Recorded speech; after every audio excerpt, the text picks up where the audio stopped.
그래서 창세기 1장부터 창세기 50장까지 이야기를 이 A4 용지 한 장에다 정리해 놓았습니다. 창세기는 모든 것의 시작이 관한 책입니다. 뭐의 시작이죠? 모든 우주 만물의 시작이 나오고요. 인간의 시작이 나오고 죄의 시작이 나오고요. 이 모든 것의 시작이 바로 이 창세기에 나오고 있습니다. 그럼 창세기는 바로 이 네 가지 사건과 네 명의 족장 이야기를 통해서 인류가 어떻게 시작되었는가, 인류의 시작과 히브리 민족의 시작을 기록하고 있습니다. 자, 그리고 창세기 1장과 2장은 아까 1장부터 창세기 11장까지는 네 개의 사건이 있다고 했죠. 바로 천지 창조와 인간 창조에 관한 이야기가 나오고요.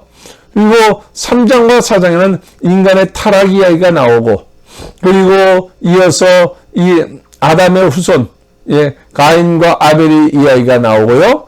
그리고 노아 홍수로 심판하는 이야기가 나옵니다. 물론 이제 네 개의 사건을 이야기할 때는 창조와 타락과 노아 홍수와 그리고 바벨탑 이렇게 나누게 되죠. 그리고 12장부터는 네 명의 족장 이야기가 나오죠. 아브라함 이야기가 나오고요. 이삭 이야기가 나오고요. 야곱 이야기가 나오고 요셉 이야기가 나옵니다. 이렇게 네 개의 사건과 네 명의 족장 이야기로 창세기 이루어져 있습니다. 자, 이제 좀 더 자세하게 하나하나 살펴보도록 하겠습니다. 자, 하나님께서 천지를 창조하셨는데요. 1장과 2장에 보면 세 개의 창조가 나옵니다. 천지 창조 이야기가 나오고요. 그리고 에덴 동산을 어떻게 창조하셨는가, 그리고 하나님께서 배필을 창조하신 이야기가 나옵니다. 그리고 이 사이에 2장 4절부터 2장 7절까지 천지와 인간 창조의 대략이 나옵니다. 여기서 이제 1장에서는 이제 하나님이 이루시되 하면서 말씀하는데, 여기 2장 4절부터 7절까지는 여호와 하나님이 이렇게 하나님의 이름이 다르게 표현되어집니다. 그래서 학자들에 따라서는 이 부분을 여러 가지로 얘기를 하는데요.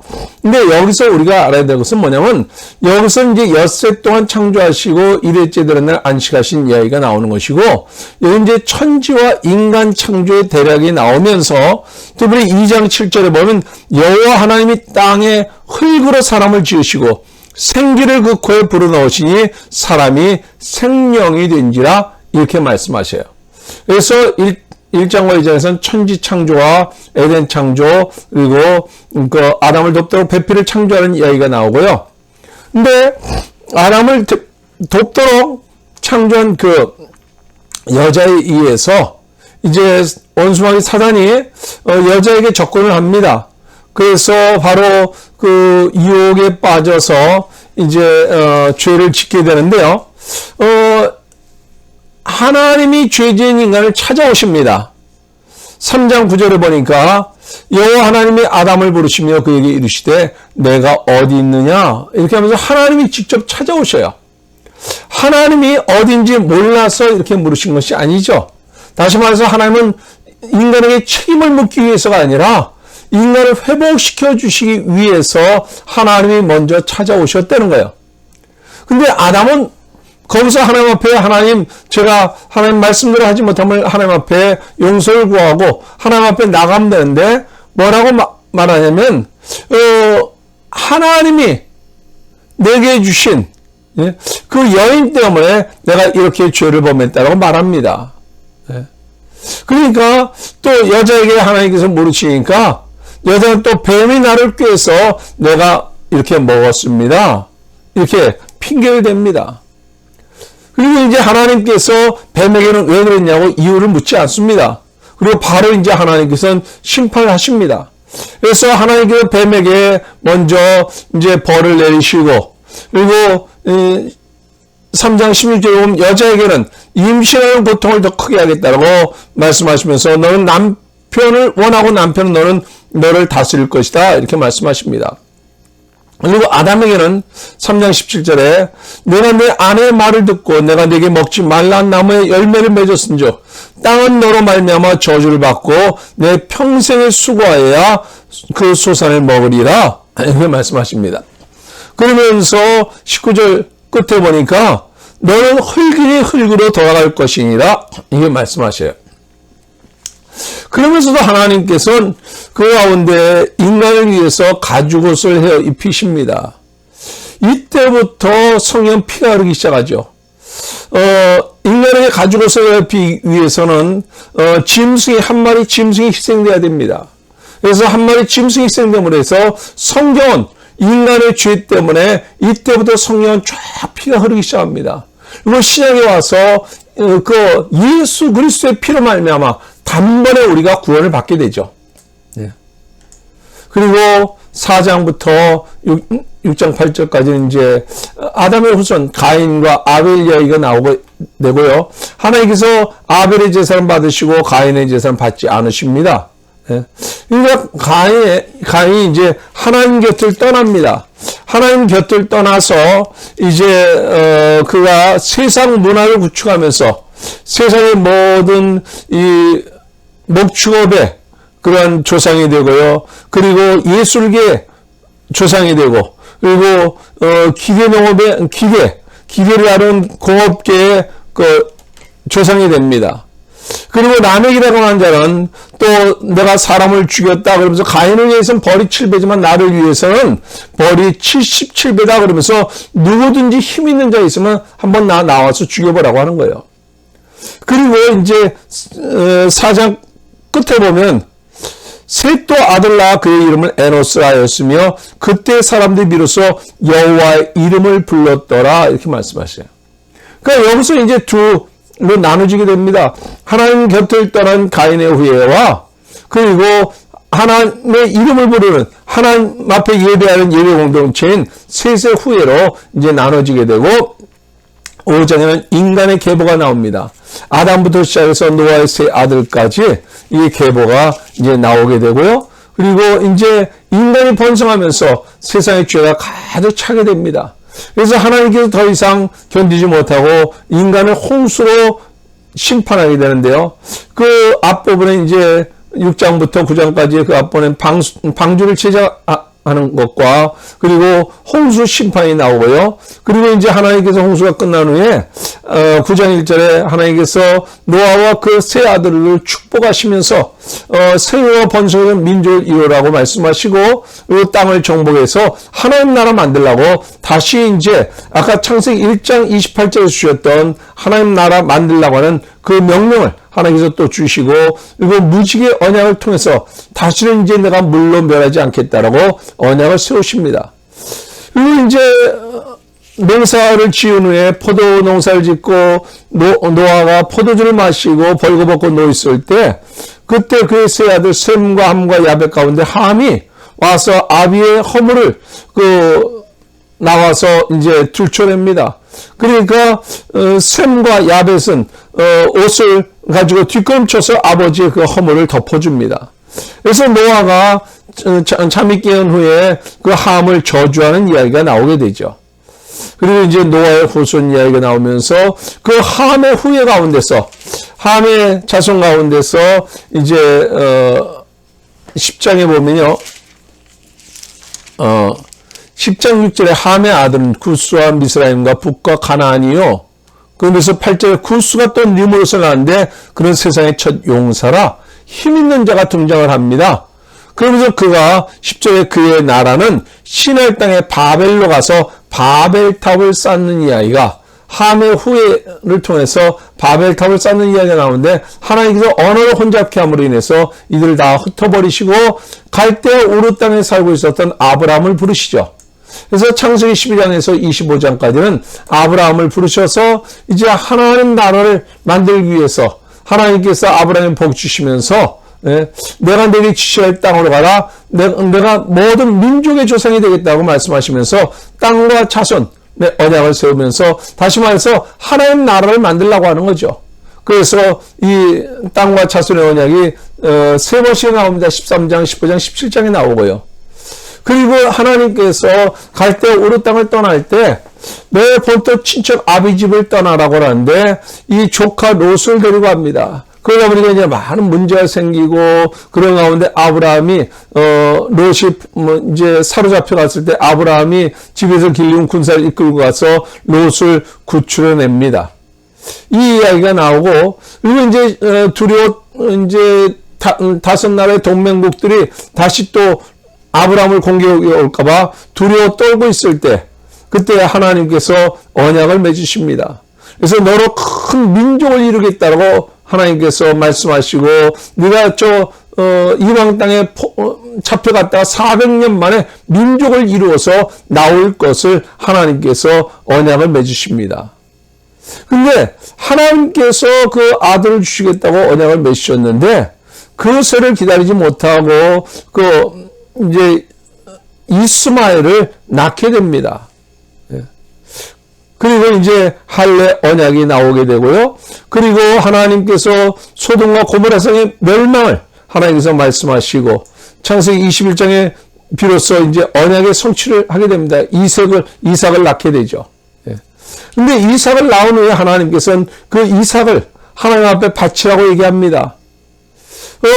75세 자녀를 주겠다고 약속하셨고 100세 아들을 얻은 이 아브라함은 이제 하나님을 온전히 신뢰합니다. 하나님께서 이삭을 바치라고 할 때 하나밖에 없는 외아들을 바치라고 할 때 그런 믿음으로 이제 나아가서 하나님 앞에 바치면서 하인들에게 뭐라고 말하면 내가 이삭을 데리고 가서 하나님 앞에 제사 드리고 그리고 함께 돌아오겠다라고 그렇게 얘기합니다.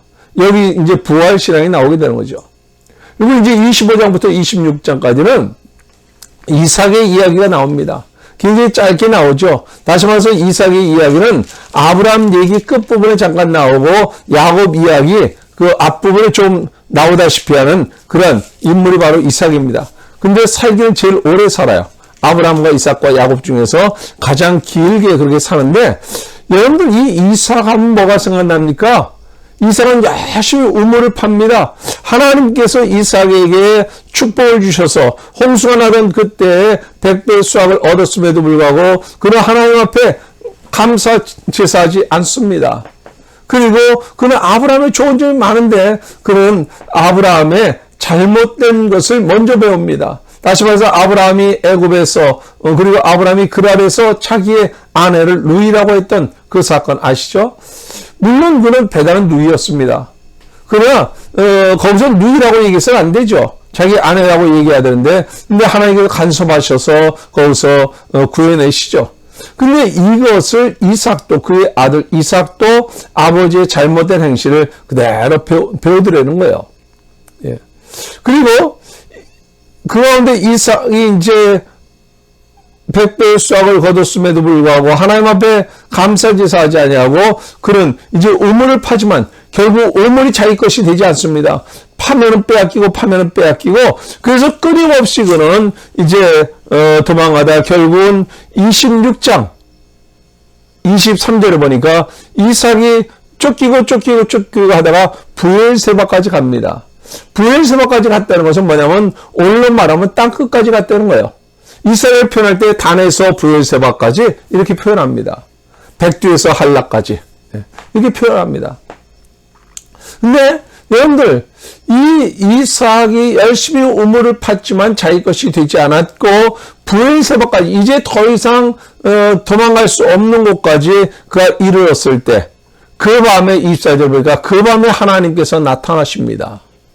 그래서 나는 내 아버지 아브라함의 하나님이 두려워하지 말라고 말씀하시면서 내 종 아브라함이 아니라 내가 너와 함께 있어 내게 복을 주어 내 자손이 번성하게 하리라. 그렇게 말씀하십니다. 이 말씀을 듣고는 에서가 이삭이 깨닫습니다. 맞아, 우리 아버지 아브라함은 이럴 때마다 하나님 앞에 제사 드렸지 하는 것을 이제 비로소 이제 깨닫게 되고 그래서 26장 25절에 보니까 이삭이 그곳에 제단을 쌓고 여호와의 이름을 부르며 거기 장막을 쳤더니 야곱의 종들이 거기서도 우물을 팠더라 이렇게 기록되고 있습니다. 예, 여러분 여기서 아주 중요한 순서가 나옵니다. 제일 먼저 거기서 제단을 쌓습니다. 그리고 나서 이제 장막을 짓습니다. 그리고 나서 우물을 팝니다. 이 이야기 뭡니까? 제일 먼저 이 장막, 제단을 쌓았다는 것은 하나님 앞에 신앙생활을 말합니다. 장막을 쳤다는 건 뭡니까? 가정생활을 말합니다. 우물을 팠다는 것은 뭡니까? 직업을 말합니다. 그 우선순위가 이제 바뀌어진 거예요. 하나님을 이제 만나고 나서, 하나님의 음성을 듣고 나서, 그전에는 열심히 우물 파는 일에 모든 최선을 다했습니다. 근데 하나님을 만나고 나서 그는 제단을 쌓는 것이 삶의 우선순위가 됩니다. 그리고 나서 장막을 짓습니다. 그리고 나서 우물을 팝니다. 오늘 여러분들의 삶의 우선순위는 어디에 있습니까? 지금 하나님을 만난 이삭은 신앙생활이 가장 첫 번째 놓였고, 그 다음이 가정생활, 그 다음이 바로 직업, 이런 순서로 이루어집니다. 그리고 하나님 앞에 제단을 쌓고 난 후에 어떤 일이 일어납니까? 예. 거기 보니까 26장 26절에 아비멜렉이 그 친구 아우삿과 군대장관 비골과 더불어 그 아래서부터 이삭에게로 온지라. 아비멜렉이 거기서부터 멀리서부터 또 과거에 우물을 빼앗고 그랬던 사람이 또 찾아옵니다. 그러니까 이삭이 또 두려운 거예요. 그러니까 27절에 이삭이 그들에게 이르되 너희가 나를 미워하여 나에게 너희를 떠나게 하였거늘 어찌하여 내게 왔느냐? 군대 장관까지 이끌고 오니까 이삭이 두려운 거예요. 그러면서 어떻게 여기까지 왔느냐고 그렇게 묻습니다. 그가 찾아서 뭐라고 말합니까? 28절에 이삭이 제단을 쌓은 후에 이 놀라운 변화가 일어나는데요. 28절에 아비멜렉이 찾아와서 그에게 이르되 여호와께서 너와 함께 계심을 우리가 분명히 보았으므로 우리의 사이 곧 우리와 너 사이에 맹세하여 너와 계약을 맺으리라 이렇게 말합니다. 그러면서 29절에 오히려 그가 말합니다. 너는 우리를 해하지 말라. 이는 우리가 너를 범하지 아니하고 선한 일만 내게 행하여 내가 평안히 가게 하였음이라. 이제 너는 여호와께 복을 받은 자니라 이렇게 말합니다. 다시 말해서 하나님 앞에 제단을 쌓고 나서 하나님 앞에 예배 한번 제대로 드렸더니 그 전에 그렇게 괴롭혔던 자가 오히려 찾아와서 네가 하나님께서 너와 함께 하심을 내가 분명히 보았다. 그리고 너는 하나님께 복받은 자들이다. 그러니까 이제 너와 나 사이에 언약을 맺어서 좀 쉽게 말해서 나 좀 봐달라는 거예요. 그러니까 하나님 앞에 예배 한번 제대로 드렸더니 이런 놀라운 변화가 일어나는 거예요. 자, 그래서 이제 아비멜렉이 바로 이 이삭을 찾아와서 오히려 화친을 요청하는 이러한 이야기가 나옵니다. 그리고 이제 에서가 결혼한 이야기가 나오고요.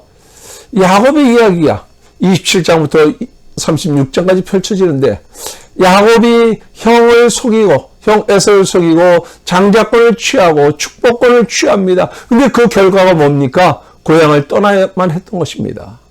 정처 없이 외삼촌 라반의 집을 향해 가다가 창세기 28장에 그가 들판에서 돌베개하며 누워있을 때 그때 하나님이 그 가운데 나타나십니다. 나타나셔서 28장 14절에 보니까 내 자손이 땅에 티끌같이 되어 내가 동서남북으로 퍼져나갈 것이며 땅의 모든 족속이 내 자손으로 말미암아 복을 받으리라 이렇게 말씀하십니다. 다시 말해서 너는 죽지 않을 거라는 거예요. 반드시 너를 통해서 나는 하나님 나라를 이룰 거라는 거예요. 예? 그래서 내 자손이 티끌같이 될 것이라고 말씀하십니다. 그래서 하나님께서 약속하시죠. 예. 15절에 그야말로 조건 없는 약속입니다. 그건 뭐예요? 15절에 여러분들 성경 펴고 있으면 같이 읽었으면 좋겠습니다. 창세기 28장 15절. 자, 시작. 내가 너와 함께 있어. 내가 어디로 가든지 너를 지키며 너를 이끌어 이 땅으로 돌아오게 할지라. 내가 너에게 허락한 것을 다 이루기까지는 너를 떠나지 아니하리라 하신지라. 아멘.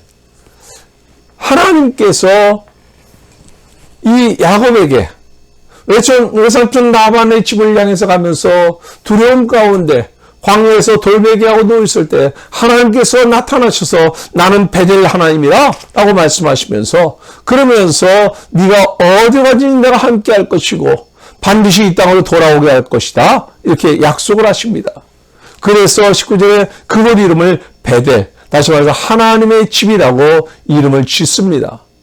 그리고 그가 22절에 보니까 내가 이 기둥으로 세운 이 돌이 하나님의 집이 될 것이요. 하나님이 내게 주신 모든 것에서 10분의 1을 11조를 내가 반드시 하나님께 드리겠나이다. 이렇게 말을 합니다. 자, 그리고 그는 이제 외삼촌 라반의 집에 가서 이제 보니까 두 레아와 라헬 두 자매가 있는데 둘째 라헬이 너무나도 이뻤어요. 그래서 라헬을 이제 아내를 삼기 위해서 그 지역은 지창금이 필요합니다. 아내를 데리고 오기 위해서. 그것이 젊은 장정이 성경의 이야기대로 한다면 한 7년 정도를 일한 그것이 바로 라헬을 데리고 오기 위해서는 그 정도 돈이 필요합니다. 그래서 7년을 하루같이 라헬을 얻기 위해서 열심히 일합니다. 드디어 이제 7년이 되어서 그 결혼식을 하고 이제 첫날 밤을 보내고 아침에 일어나 보니까 그 옆에 라헬이 놓여 있는 게 아니라 레아가 놓여 있는 거예요. 그러니까 외삼촌에 가서 따집니다. 그러니까 외삼촌이 우리 지방에서는 첫째를 먼저 보낸다고 얘기합니다. 다시 말해서 속이는 자 야곱이 속는 인생을 살아갑니다.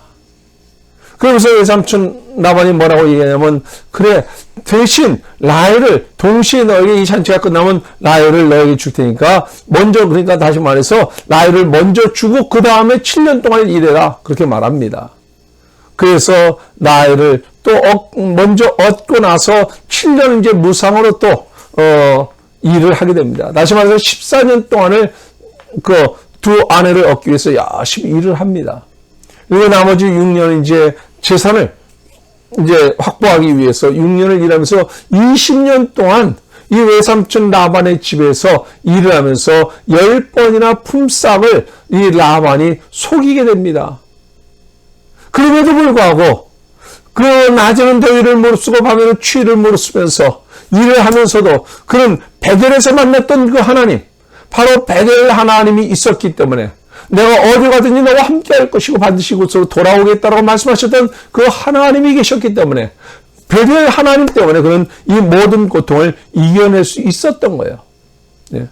그러면서 이제 레아를 통해서 이제 자녀를 낳게 되고요. 근데 레아가 태가 끊기게 되니까 이제 그의 레아와 라헬이 서로 경쟁하다시피 하면서 자기의 여종들을 이제 야곱에게 들여보냅니다. 그래서 4명의 아내를 통해서 12명의 아들을 낳게 됩니다. 그러던 어느 날 이제 그 세겜 족속이 거하는 그곳에서 야곱의 가족들이 살고 있다가 어느 날 이 그 여동생 디나가 강간을 당하게 됩니다. 그러니까 강간을 당하게 되니까 시므온과 레위가 그들에게 가서 이제 서로 협정을 맺도록 하면서 너희들이 내가 이걸 용서해 줄 테니까 너희들이 할례를 받도록 합니다. 그러니까 이들이 할례를 받습니다. 그러니까 할례를 받고 이들이 꼼짝 못할 때 시므온과 레위가 가서 이들을 전부 다 쳐 죽입니다. 이 일로 인해서 야곱의 가족들이 야반도주를 하게 되죠. 그래서 나중에 야곱이 죽기 전에 창세기 49장에 12아들에 대해서 예언을 할 때 그때 바로 이 시몬과 레위를 동시에 언급을 하면서 너희들은 사람을 죽였고 이 살기가 가득하고 그러니까 너희는 민족 중에서 흩어질 것을 얘기합니다. 다시 말해서 저주를 붙습니다. 근데 여러분들 레위 실제로 시므온은 민수기에 보면 처음에 시작할 때 그 지파의 숫자가 후에 이제 숫자를 세면 절반 이하로 확 줄어버립니다. 예. 근데 그리고 흩어집니다. 나중에는 지파를 실 때 보이지도 않게 되는데요. 이 레위는 여러분이 알다시피 그 레위 지파 저주를 받았음에도 불구하고 왜 이렇게 됐을까? 이것은 바로 모세가 십계명을 받아서 내려왔더니 밑에선 금송아지를 만들어 놓고 그 금송아지가 자기들을 애굽에서 이끌어낸 신이라고 거기서 춤추고 있을 때 모세가 그들에게 말합니다. 누구든지 내게로 나와서 저들을 멸하라고 할 때 그때 레위 지파가 모세에게로 나오게 됩니다. 그래서 바로 그때 레위는 야곱에게서 받았던 그 저주를 축복을 바꾸게 됩니다. 근데 레위는 거기서 이제 흩어지라고 말했던 그것은 그대로 이루어지는 것이 레위 지파는 그 땅을 차지하지 않고 각 지파로 흩어져서 거기서 그들이 추수한 것 가운데 10분의 1을 가지고 그들은 생활하는 것을 볼 수가 있습니다. 그래서 이 4명의 아내를 통해서 이 12명의 자녀를 낳게 되고 이 12명의 자녀가 후에 12지파를 이루게 되는 것이죠. 그리고 이제 37장부터 50장까지는 특별히 그 야곱이 사랑했던 이 요셉의 이야기가 나옵니다. 특별히 야곱이 요셉을 사랑하니까 형들이 시기해서, 그리고 요셉이 형들의 볏집이 자기에게 절한다는 꿈 얘기를 하고 하니까 형들이 요셉을 죽이려고 했다가 굳이 죽일 필요가 있냐 해갖고 애굽에 팔아버립니다. 그래서 보디발의 경호대장 보디발의 집에서 지내는데 성실하게 일합니다. 그러니까 보디발이 그의 성실함을 보면서 집에 있는 모든 것을 다 안심하고 다 맡깁니다. 근데 어느 날 보디발의 아내가 요셉을 유혹을 합니다. 그러면서 사람들을 전부 다 내보내고 여기 당신과 나 둘만이 있으니까 하면서 이제 유혹을 할 때 요셉이 뭐라고 말하면 내가 하나님 면전에서 어떻게 범죄하리요. 다시 말해서 요셉의 눈에는 하나님이 계셨던 거예요. 오늘 우리가 왜 범죄합니까? 하나님이 안 보여서 그래요. 요셉의 눈에 항상 하나님이 곁에 계셨던 거예요. 그래서 요셉은 그것을 유혹을 이겨내는데 이 아내가 이제 모함을 하죠. 남편이 왔더니 저 요셉이 나를 겁탈하라고 했을 때 내가 막 소리를 지르니까 도망갈 때 내가 겉옷을 이렇게 붙잡으니까 겉옷을 벗어놓고 도망갔다고. 근데 보디발도 알잖아요. 요셉이 얼마나 성실한지. 근데 아내가 말하니까 어떻게 해요? 그래서 이 정치범들이 갇히는, 다시 말해서 그 왕궁의 그 정치범들이 갇히는 그 감옥에 요셉을 가둡니다. 그래서 이들을 잘 이렇게 섬기면서 그곳에서 지내도록 합니다. 근데 여러분들 가만 보면 이 임금 밑에서 떡 맡은 관저, 술 맡은 관저, 다시 말해서 청와대에서 근무했던 이 사람들과 함께 감옥에서 지내면서 하나님은 앞으로 이 요셉을 애굽의 총리를 만들기 위한 정치 수업을 이곳에서 시킵니다. 그러니까 오늘 저와 여러분의 인생 속에서 고난이 있고 어려움이 있는 것은 하나님의 계획 속에서 이루어지고 있는 거예요.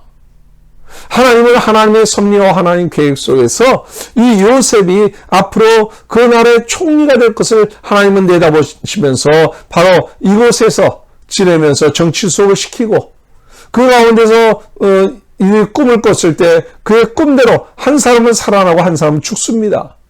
그랬을 때 요셉이 말합니다. 자기 사정을 말하면서 가면 나의 억울한 이야기를 왕에게 좀 고해달라고 하는데 나간다면은 싹 잊어버립니다. 가장 불쌍한 사람이 잊혀진 사람이라고 그러잖아요. 언제 풀려날지 모르는 가운데 그 요셉은 그 감옥에서 지키는데 어느 날 이 왕인 바로가 꿈을 꾸는데 그날에 아무도 그 꿈을 해몽하지 못하는 거예요. 그때 풀려난 그 관원장이 그때 감옥에서 요셉이 해몽해줬던 이야기를 합니다.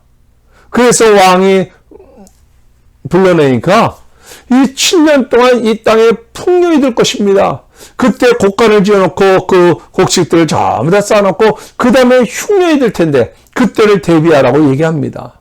그러니까 바로가 이 요셉을 총리로 인장을 끼워주면서 총리로 삼습니다. 그건 뭡니까? 미래를 예측할 수 있는 사람이기 때문에 바로 요셉에게 모든 나라의 일을 맡깁니다. 그러니까 여러분들 여기서 어떤 일을 보게 됩니까? 요셉이 한 가정에 가니까 요셉이 그 가정이 축복을 받습니다. 그 가정이 형통해집니다. 감옥에 갔을 때 감옥에서도 인정을 받습니다. 한 나라로 갔을 때 그 나라에서도 인정을 받습니다. 그래서 이제 그가 총리가 된 후에 이스라엘 이제 흉년이 듭니다. 이스라엘에 흉년이 들었을 때 그의 형들이 애굽에는 곡식이 있다는 얘기를 듣고 애굽에 곡식을 구하러 옵니다. 곡식을 구하러 와서 그 총리 앞에서 그 자기 동생을 알아보지 못하고 총리 앞에서 절을 합니다. 다시 말해서 요셉이 꾸었던 그 꿈이 그대로 이루어집니다. 그리고 이 가족들, 70인 가족을, 야곱의 70인 가족을 전부 다 애굽으로 불러와서 그곳에서 이제 지내게 됩니다. 그때 이제 그 잃어버린 줄 알았던, 죽은 줄 알았던 그 요셉을 야곱이 만나게 됩니다.